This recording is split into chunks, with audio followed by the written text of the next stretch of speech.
एक समय की बात है, एक छोटा जंगल था। उस जंगल में एक ऊंट रहता था।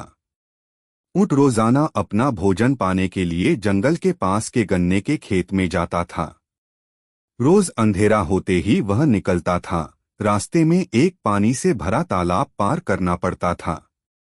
एक दिन उसी जंगल में रहने वाली एक लोमड़ी को भी गन्ना खाने की इच्छा हुई।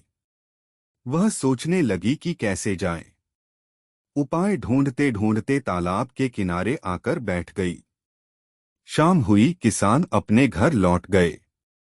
अंधेरा होते ही ऊंट वहां आया, तालाब पार कर गन्ने के खेत गया, पेट भरकर गन्ना खाया और लौट आया।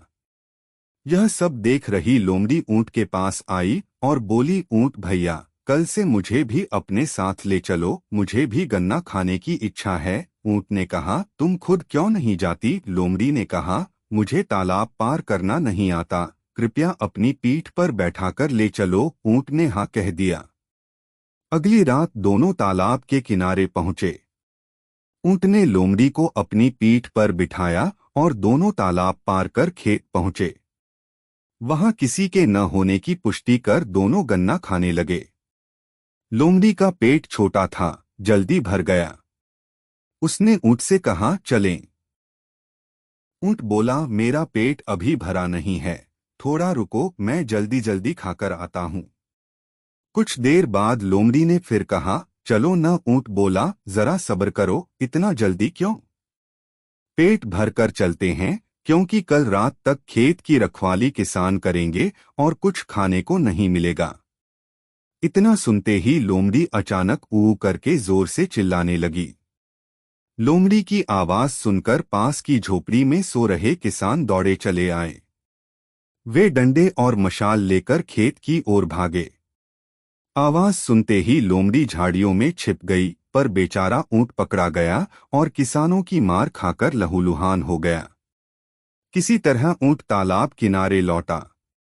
वहां पहले से इंतजार कर रही लोमड़ी ने ऊंट से माफी मांगी। पेट भरते ही चिल्लाना मेरी आदत है, अब से मैं ऐसा नहीं करूंगी। दोनों तालाब पार कर जंगल लौट आए।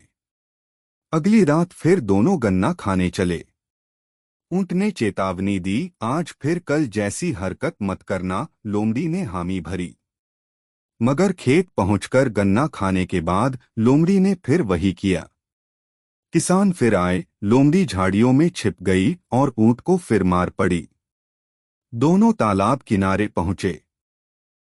इस बार घायल और गुस्से से भरा ऊंट बोला, तू धोखेबाज है, तुझ पर भरोसा करके मुझे मार खानी पड़ी। अब मैं तुझे तालाब पार नहीं कराऊंगा। लोमड़ी गिड़गिड़ाई, ऊंट भैया, ऐसा मत कहो, मैं जानबूझकर नहीं चिल्लाती, यह मेरी आदत है। ऊंट ने कहा, ठीक है, आजा, और उसे फिर अपनी पीठ पर बिठा लिया। दोनों तालाब में उतरे। बीच में पहुंचते ही ऊंट डूबने उतराने लगा।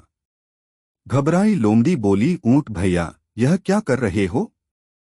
कृपया मत डूबो, मुझे तैरना नहीं आता, मैं मर जाऊंगी।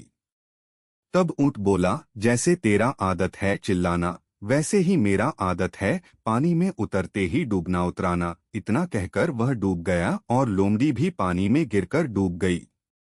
नीति, जिसने उपकार किया हो उसके साथ कभी अपकार नहीं करना चाहिए।